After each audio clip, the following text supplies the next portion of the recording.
Hi. I just wanted to talk, like my hat. Oh, so funny. Um, I just wanted to talk about my channel. I don't really like calling it that, but I suppose that's what people would say. And why it is called what it is called. So, return to innocence and where that came from. Obviously, it came from the song by Enigma. Called Return to Innocence. And yeah, I love Enigma. I used to love it when it first came out in the 90s and everything. And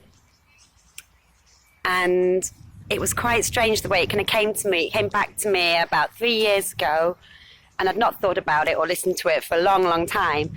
And I woke up with it just going round in my head in the morning, so I'd like kind of dreamt it almost. It was like, I don't often really remember my dreams, so when I do, I always feel like maybe there's some significance to it. And yeah, it really felt like one of those kind of moments where it was like a message from some kind of higher power coming through, or my higher self coming through, you know. So I started listening to it, and I watched the music video with the unicorn. And I don't know if I'd ever seen it before, because I think when I was younger I never really got to watch many music videos, because, you know, it wasn't as easy. We didn't have the internet and things, and I don't think we never had MTV or anything. So unless they were shown, you know, very occasionally on something, yeah, I never got to see them. So yeah, and I loved the video as soon as I watched it, and I felt like, oh, this is like some kind of message, you know, about going back to kind of how things used to be. And also the words, obviously, if you listen to the words, so it's like, don't be afraid to be weak, don't be too proud to be strong, and look inside your heart, my friend. That will be the return to yourself, the return to innocence. And nature, that's how I kind of take it anyway. That's what I think it means. And obviously a childlike kind of state. Yeah, this is actually a child's hat. All the adult hats were really boring, and I wanted something colourful, so I always find that. I always get jealous of the kids' clothes. I'm like, I want that. Why don't they do it in a bigger size? But I've got quite a small head, so luckily, yeah, it does fit me. Just about. So yeah, I always wanted to say as well about kind of belief. So obviously, a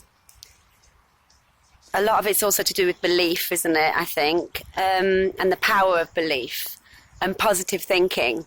And I think it's a lot easier actually to be negative than it is to be positive, especially with the state of the world today. And also on an individual level as well, like, you know, it's easy to think everything's going wrong, isn't it?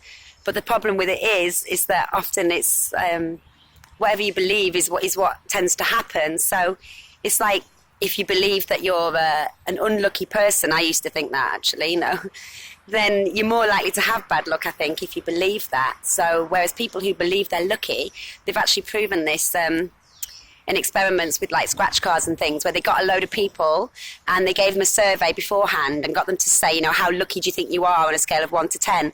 And the people that rated themselves as being very, very lucky actually did win more on the scratch cards. So they just gave them like loads of scratch cards, and, you know, I don't know if they got to keep the money. I don't think they probably did.